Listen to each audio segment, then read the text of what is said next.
Hey, what's going on, everybody? It's Matthew back in the game room with another episode of Watty's channel. This is the My Favorite LJN tournament revisited. This is actually the first episode of round 2 and the 13th episode overall of the new tournament. So I said many times when I did the first round, it's basically just pushing a lot of your customs over your originals or vice versa. So you're going to see probably a lot more matchups in the second round than you would probably see based on the overall LJN line. 72 figures estimated. There might be a couple extras with some of the variants, as opposed to the 80 or so figures that kind of won in the first round. And I did say that round 2 is really going to be where things start to kick off, as really being difficult choices to make. So I did write down a list of the next matchups for the next 3 videos. Today is Friday, October 14th, and again, I'm going to make 3 videos tonight. So I did find out today that I did get a new job offer from Vectress. So I did accept the offer. I might be headed back to Iraq if everything goes through. So my goal is to try to get all of these videos made prior to my departure. And I think YouTube has an option where you can upload a video and schedule its release. So if I want to release the video 3 days from now, I can do so. And if I get this job and I deploy, at least everything will be uploaded and ready to be released on its appropriate date. As you guys know, I've mentioned it before. I spent a majority of the 2010s working overseas, and after this last deployment, only a couple months, it was a nightmare for me. I decided I really didn't want to go back anymore. Burnt a good portion of my life doing that. Working in the logistics field overseas, and not too ecstatic about going back. But job is a job. You gotta take them wherever you can find them. But we're gonna not important, not for this video. Again, kind of looking at the matchups that I have here, it really becomes difficult to make a decision on a lot of these figures. And I created a list of matchups for the next 3 videos, and we're talking some high level figures that are not going to be able to move on to the next round, and we'll talk about them obviously with each individual matchup. So the first battle of round 2 is going to pit Series 1 Andre the Giant against Big John Stud. So we'll start with Andre. I'm mostly familiar with Andre from with Blackstrap. Going back and watching some old videos, seeing him in yellow trunks, seeing him in more of a red, purplish, maroon type trunks. And of course, blue trunks. Some of these old Coliseum home videos or even YouTube videos. I've been watching a lot of YouTube wrestling matches, and to me, I love this figure. I mean, so many people despise it because of the elongated face, big forehead, the extra bushiness of the hair. I'm okay. This is a beautiful figure, and for the longest time, when I first got into collecting LJNs, this was the pinnacle figure for me. It was a tough decision on which one I enjoyed most, but I always kind of gravitated towards the Andre the Giant figure. Now, obviously, as the collection built more and more, a lot of the figures that I had among my favorites started dwindling, going further and further down the list. This, to me, is still a top figure. Whether it's number 1, number 2, number 3, etc. With the Andre the Giant figures, because so many of them have the same poses, here's one from Series 2. I think that the Series 1, obviously with the left arm out just a little bit further than your Series 2/6 figure, I think I still gravitate towards this one more than anything else. There's not really anything in these videos that I can say that I haven't already said the first time around in the first round, so I don't know if I'm going to be giving as much backstories or history, things like that, as much as I did in round 1, when I do round 2 and onward. It's just a beautiful figure with, again, one of my all-time favorite fighting poses. And if every figure was, posed in this way, all 72 plus or 70 plus figures of LJN would have been amazing. And I've said it before, I understand. You can't have the same pose on every figure. You want to give it its own uniqueness. And in that right, I can understand. But this is, to me, one of the most predominant figures of the LJN line. And then we go battle against the Big John Studd figure. Very reminiscent of Sid Vicious from Galoob with the arms out fighting pose. In his stockiness, the overall build, I mean, even the simplicity of the pants and boots. I mean, it just has just enough graphics to really make this figure important to me. And where a lot of these figures with like the Hogan, the Stud, the Andre, they have this slight bend in the legs and the knees there, where most figures are pretty much standing straight up. That's what I really like about these figures. Their legs are spread far apart, where right here, it's not just about their perfect fighting pose, but it's also about having the ability to be body slammed perfectly themselves. And both figures are perfect in that respect. I'm already talking about the next time I do this tournament. And I've said it before, when I did this tournament the first time around, the goal was to select my perfect figure or my favorite figure. I had no intention on really doing this competition ever again. And if I did, I figured it'd be like years down the road, because then it would be basically a fresh new take. You wouldn't be basically recapping the same thing that you were already, discussed previously. But I've done things differently this competition than I did the first time I did this tournament. And, obviously for me, it's done better.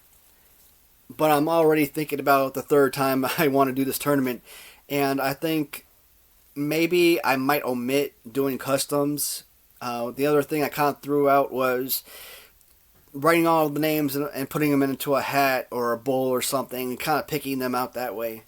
The reason I prefer to go that route is, randomly selecting a figure.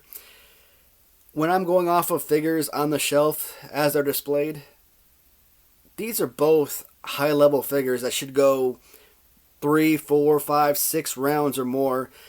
They're just that perfect.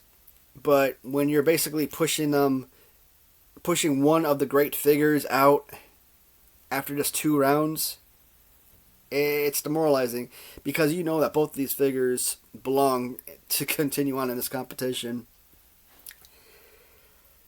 I love both the figures. They're exceptional. I'm still sticking with a Big John Studd.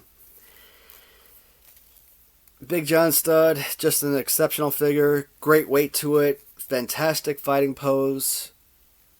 And of course, the graphics are just enough, difference that it gives a little bit more than what you'll find graphic-wise on Andre the Giant. So, once again, Big John Studd pushes forward to round 3.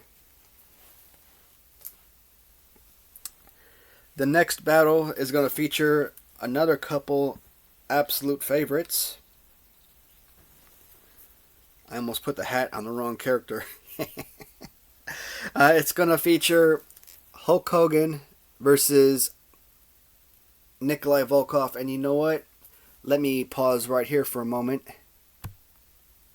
Sorry, I just realized my mistake. This Hulk Hogan was actually eliminated in round 1. The custom Hulk Hogan is actually the one that's supposed to continue on in this competition. Easy fix, no worries there. Alright, so custom Hulk Hogan, which is Mr. America, the Hogan essentially. Well, championship belt from Mr. America. And the Nikolai Volkov. I will keep mentioning it every time I talk about the Volkov figure. First figure I ever acquired, LJN wise, still holds up as one of my all-time favorites. Recently, I did a video, a week and a half ago, 2 weeks ago, I can't remember. I'll say about a week and a half ago, I may have mentioned it in previous videos. I can't remember. So I finally did a few videos talking about my numbers 11 through 20, 21 through 30, 31 through 40, etc. For the first time, I finally put these figures in the order of appreciation. So I did a top 10, my most favorite LJNs way back when. Episode 38 and 39 featured my top 10 least favorite, top 10 most favorite. I do believe that when it's all said and done, the figures that I have as my top 10 least favorite are not gonna be in that same order. There are a few figures there towards the bottom that I feel like would still be in that same area, but like number 7, 8, 9, 10, I don't think would necessarily fall into the same category anymore. And like I said before, this was a top tier figure, not necessarily elite. You know, it doesn't fall within the top 10 of my all-time favorite figures, but it does come in the top 20, and I'm actually really looking forward to posting those videos when the time comes.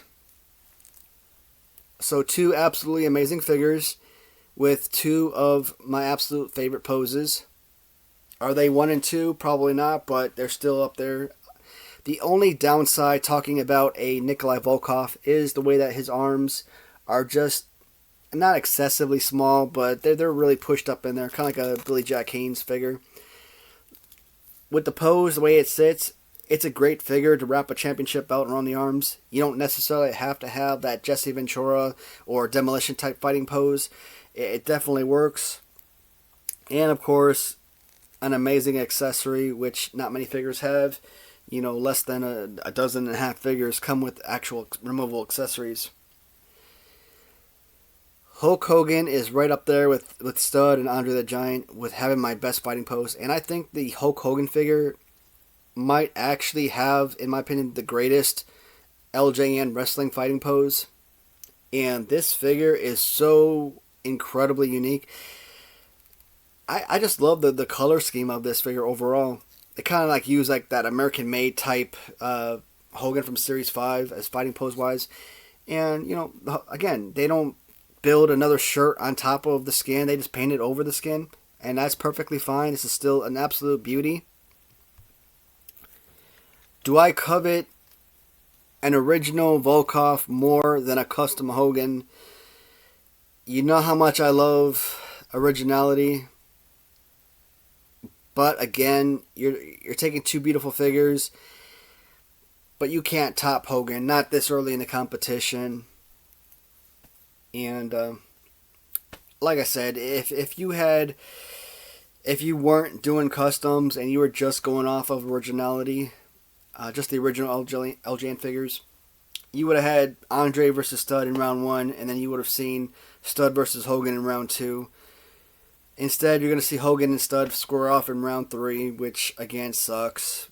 You know, 2 phenomenal figures, and you're going to lose an elite figure right off the bat within the first couple rounds. Or you keep eliminating an elite figure. So yes, this is round 2, but I'm essentially classifying this as kind of like the beginning stages, because again, with round 1, you're basically moving a lot of customs or, you know, figures forward, or you're moving an original, but it wasn't really scoring off against another competitor. You weren't really eliminating anybody. So, again, I said it before, round 2 is really starts to kick off, and we are, again, pushing Hogan over Volkov. The next battle, and this is what I did a little bit differently the first time. So the first time, I pushed a lot of Series 1 figures that I knew had no chance of winning the tournament, and I put them against characters that I knew had a legitimate chance of winning. Guys like Junkyard Dog or, you know, Andre the Giant, Big John Studd, etc. 2 of those figures featured originals of Iron Sheik and Roddy Piper. I can't remember if I had any Piper customs at the time. I don't think so.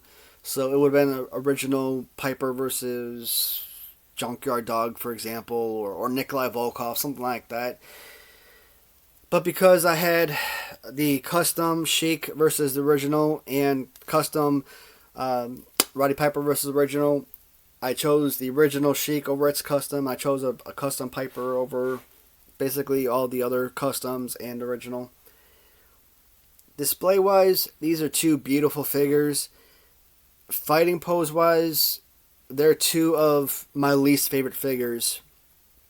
I can't remember when I did my list where I placed them on the top 10, but they're just not up there. I mean, I love Roddy Piper, and to think of a character that I really enjoyed to use, Iron Sheik. I mean, like I said, display wise, aesthetically, it is one of the most beautiful figures of the LJN line. I truly love it.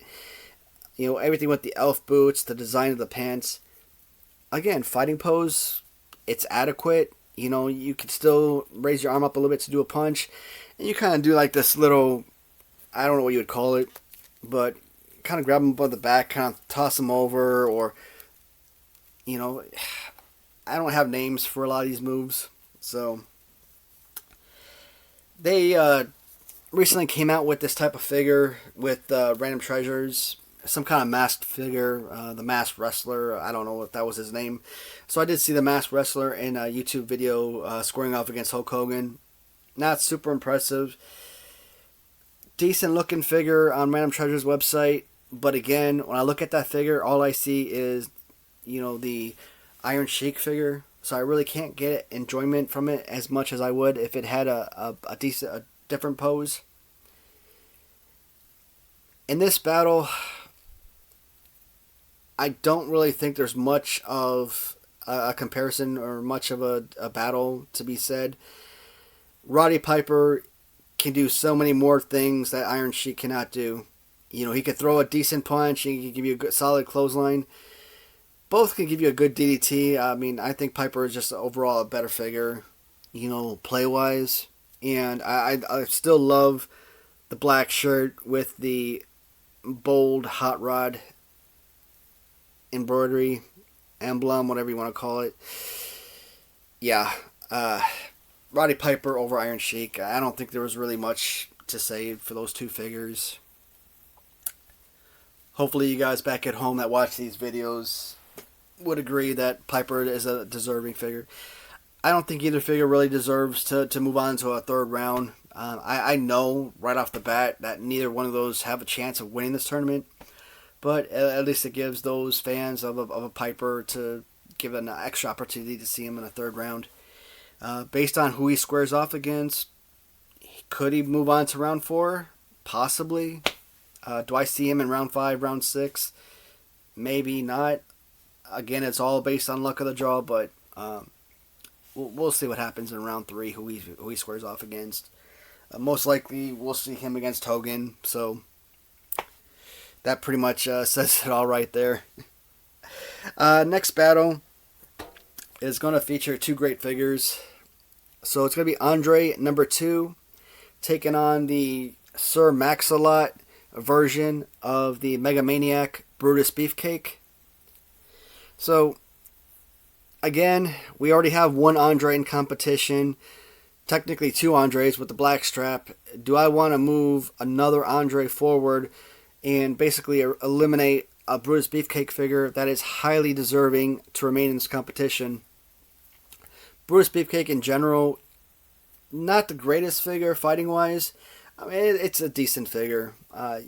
Not even talking about the custom, just talk about the original. I mean, obviously, I felt like the customs deserve to move forward a whole lot more than the original. You know, for all the figures, custom or original, great paint scheme on the figures, and fighting pose is adequate. You know, again, good DDT. Let's see, body slam wise, again, a one-arm body slam, which I'm not a fan of, but it's actually a whole lot better body slam wise than you would think just kind of looking at the figure. And again, you throw your punches. I mean, you got to pretend to do like a clothesline and whatnot, but I mean, I don't know. Maybe the first time I did this tournament, I didn't really give Brutus Beefcake the sort of, I didn't give him the attention, you know, that I think he deserves. I kind of had my mind set when I kind of looked at the figures on the shelf that it wasn't going to move forward. And so kind of looking at it now and just kind of really giving it a true appreciation, looking at the colors of the figure, obviously design-wise, light years better based on the simplicity of an all blue figure. Fighting pose wise, that's where it really kicks in, and not as good as the Series 1 figure.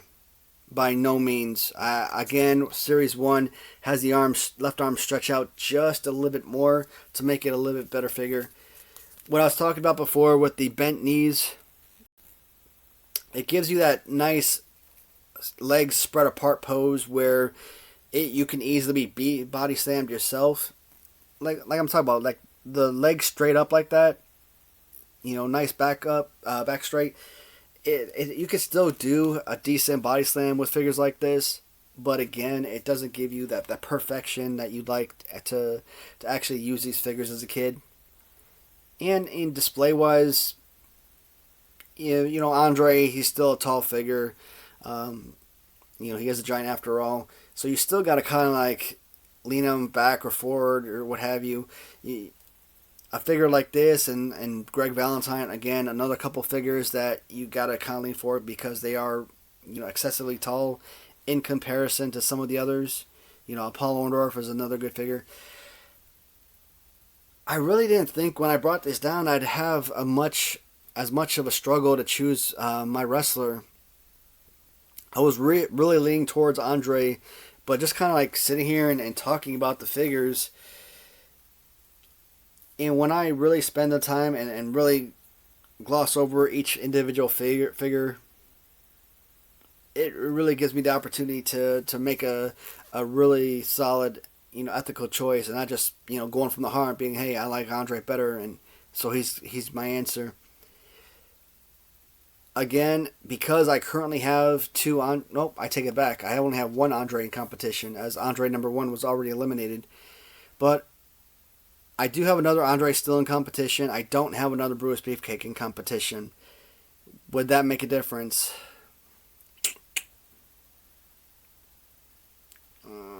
No, it doesn't. I am keeping Andre number 2. Moving on to round 3. This figure was so nice. I really struggled, and this was a sincere struggle. This wasn't, some kind of like forced or faked, who am I going to choose type of deal. Brutus Beefcake actually had a legitimate chance of moving forward. Great figure. I really wish I could have had him square off against someone else and move forward, but Andre number 2 is going to defeat Custom Brutus Beefcake. The 4th matchup, and this is one of the things I was telling you about earlier. 2 of my favorite figures, maybe not 1 and 2, but they're definitely on my list of all-time favorites. So when I chose the custom Rhythm and Blues Greg Valentine in round 1 over the original, it sucked because I think the original Greg Valentine made it to like round 4, if I'm not mistaken, in the first tournament. So losing one of my favorite, figures right off the bat in round 1. Yes, I still have Greg Valentine, and yes, it is display-wise a better figure. Otherwise, I would have chosen him. Just to not have that particular figure moving forward really sucked. But here's the thing. Greg Valentine, I think, was eliminated round 4. Again, it could have been round 5, but I think it was round 4. King Kong Bundy made it all the way to round 5. One of the figures with one of my least favorite fighting poses made it almost to the end. This is how much I covet this figure, how much I enjoy using them. Just overall great. And I think when I started acquiring these figures, and I talked about it in the past, I wanted to use them, kind of like rumble with them a little bit, just to get a legitimate feel for the figures, to kind of talk about, their playability, etc. These are probably my 2, well, maybe not this one, but the original Greg Valentine, or along with King Kong Bundy, are probably my 2 mostly used figures. So, knowing that you have 2 figures that belong literally towards the end, If this is a 7-round competition, you want to see both figures go to like 5 or 6 rounds. They're that good. And to lose one of them in the first couple rounds, it sucks.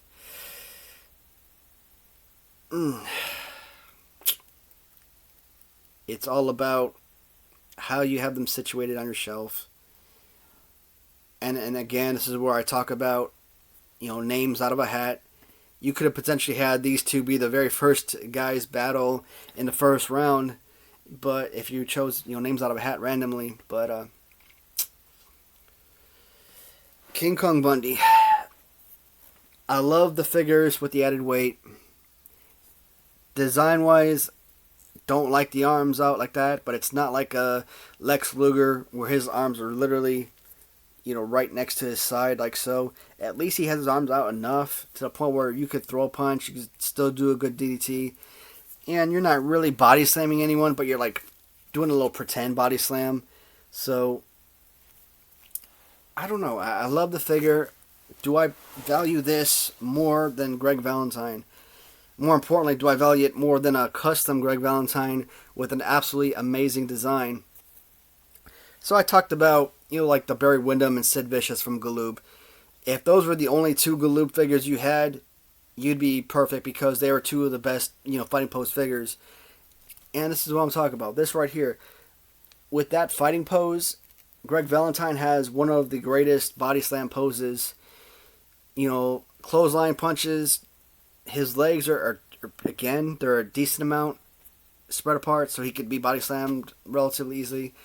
It's just a really fun figure to use if you're a kid for wrestling. Now, this particular figure, again, it's specially designed for adult collectors. It's for display purposes only. You will not be using this particular figure for play if you're giving it to your kids or anything like that. It's just, again, my top 2 most commonly used figures. I don't want to get rid of either one. I want to push them both forward and just kind of like get rid of 2 others.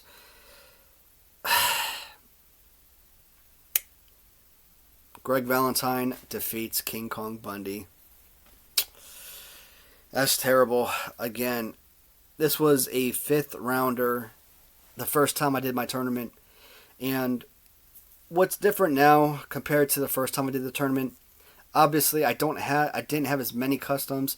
I was like 130 figures or so. I think it was like 132 when I did my first tournament. Now, with all the additional customs, I'm up to like 200 or something. I haven't given it a full count, so I don't know the exact number. So when I had my first layout, I had them. I found a website that put all of the figures from each series, and I put them in order of how that layout was shown. And if there were any customs, like if you had Macho Man and then followed by Mean Gene, followed by, let's say, Mr. Fuji, followed by Terry Funk, for example. If I had customs of Macho Man, it would be Macho Man, and then each of the customs in order of acquisition, followed by Mean Gene, followed by Mr. Fuji, followed by Terry Funk. So that's kind of like how I had them. That's why a lot of these figures you're seeing face off in different battles than they would have gone on in the original tournament. Because now I got all originals situated together, and then I have it on the second shelf. I have all Random Treasures put together, and then I have all Wrestling Rider put together. All Stinger GQ figures are put off to the side. I've got another area situated for all Robert Jackson figures, so they're not all situated together, and so they're going to basically face each other at different points. This sucks. This kills me. I knew round 2 was going to be some of the most difficult choices, but I just didn't expect to lose so many good ones, so soon. Once again, Greg Valentine Custom defeats King Kong Bundy. The next matchup is going to feature a Bruno Sammartino against the Robert Jackson Custom Bobby Heenan figure. So, you would think right off the bat, the actual wrestler would have a better opportunity to move forward than the custom figure, which is, again, Bobby Heenan. he was a wrestler way back when, but this is a manager. Um, Originality, obviously, tops customs in my opinion. Even though I choose a lot more customs than the originals, so go figure.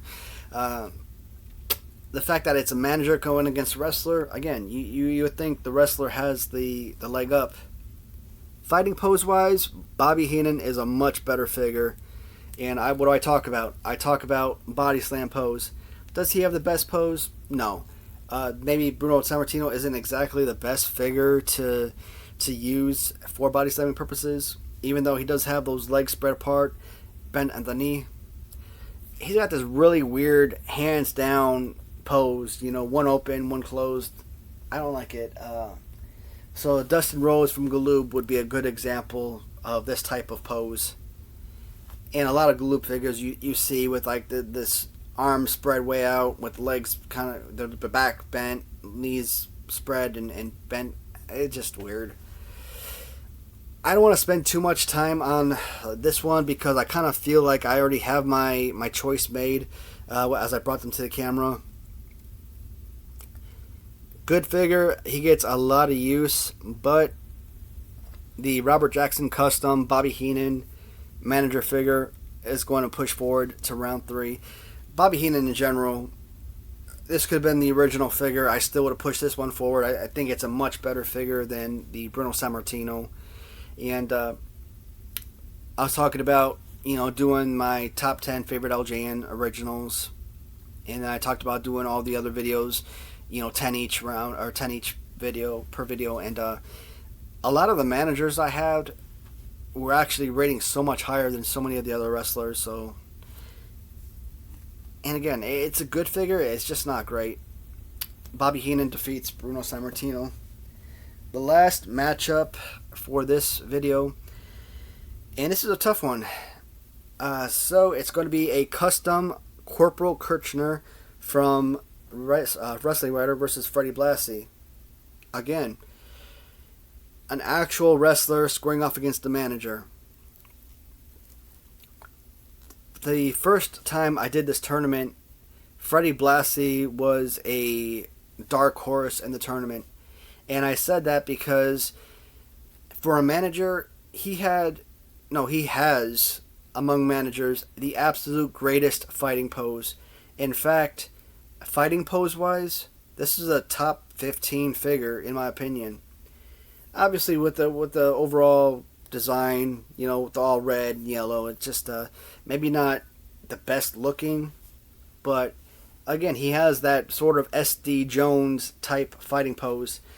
One hand, punch, one hand out with a good, choke slam or punch, clothesline. Good overall, I'm not going to do it with the cane in his hand, but good overall body slam pose. This was a dark horse, and I think if I can recall correctly, he made it to round 4 in my last tournament. Yes, a 60-something-year-old manager, made it, even maybe older than that, I don't know, and he made it all the way to round 4. He could have gone to round 5. I believe if he had faced a few other figures, not a lot, but a few other figures, he could have made it to round 5. In round 4, he went up against the custom Bret Hart and was finally defeated. And of course, the accessory definitely makes it all the better. He does square off against the Corporal Kirchner custom from Wrestling Writer. This is more of a kind of like a Navy Air Force type of color scheme as opposed to the Army woodland camouflage color. Because it's a different take on the figure, and I really like the blue color scheme of the figure, I had to choose the custom Kirchner. To me, it was a no-brainer. The little teal beret, greenish teal shirt, and again, the bluish color scheme. This was just an overall beautiful figure. Based on these two figures, Freddie Blassie, much better fighting pose. One that I would get more enjoyment from, if I was using this as a kid, or heck, if I wanted to use it right now, I would get much more use out of the Freddie Blassie. But at the same time, I'm kind of considering it about realistically, would I consider a 60-year-old wrestler to be someone you would have as a champion? Would I consider a 60-something-year-old wrestler to be someone that would stay in Royal Rumble long term? You would get a lot of enjoyment play-wise out of this figure, but realistically, you want to make it as close to the real deal as possible. So this might be like a couple minutes, few minutes of use, and then eliminated. Again, a decision I don't want to make because they're two fantastic figures. I am going to go with the Corporal Kirchner custom over Freddie Blassie. So another figure that made it very far in my competition the first time around is essentially done by round 2. And no, not essentially, he is done by round 2. And that sucks. I mean, this is a great figure. I really enjoy it. Fighting pose wise, he could have done Corporal Kirchner in, but I mean, this is still a decent fighting figure. This isn't anything bad. Is it the best? No. Is it a top 20 figure? Talking about the original now? Maybe not top 20, but I think I would give him at least a top 25 slot. And again, I don't remember how I made those videos, where I put the figures. But for the sake of this video, I am pushing Corporal Kirchner forward. He does go to round 3. So to recap, the first set, I did have Big John Studd defeating Andre the Giant. Custom Hulk Hogan defeats Nikolai Volkov. So I got all the matches up written down here, and I'm trying to see who defeated who. Roddy Piper custom defeats Iron Sheik. Andre number 2 defeats Brutus Beefcake from I have JR on here, but that's not true. That wasn't the John Ruggiero custom. That was what was his name? Sir Max-a-Lot, who I bought that figure from. Greg Valentine custom defeats King Kong Bundy. Custom Bobby Heenan defeats Bruno Sammartino. And custom Corporal Kirchner defeats Freddie Blassie. So the next video I'm going to make is going to feature the 2 custom British Bulldogs from Robert Jackson that move forward to round 2. So I'm going to have custom Davey Boy facing Dynamite Kid. The Wrestling Rider Macho Man is going to face the Jimmy Hart. Don Morocco is going to face Mean Gene Okerlund. SD Jones with Hawaiian shirt is going to face the Wrestling Rider Ricky Steamboat. Billy Jack Haynes is going to face Terry Funk. The custom Jim Brunzell from Wrestling Rider is going to face B. Brian Blair, the original Killer B version. And the Wrestling Rider custom Bret Hart is going to face the custom Jim Neidhart. And I don't remember who I got that Jim Neidhart figure from. I think I bought from him once or twice. But again, it is a seller that I haven't purchased a whole lot from, so I'm not too familiar with them. Again, this is going to be the first of 3 videos. I'm going to try and get all these videos made before I leave, before I go on deployment. And, you know, again, there's no guarantees. Until I actually get on that plane, I'm not going to, you know, make any assumptions. So that will end this video at 38.5 minutes. I don't like these videos to go so long, but I don't want to be just, you know, holding figures up and being done within a minute or 2. I want to actually take the time to give a reasonable answer. Once again, everybody, thank you so much for watching. As always, I truly appreciate your support, and I will see you all in the next video. Goodbye for now.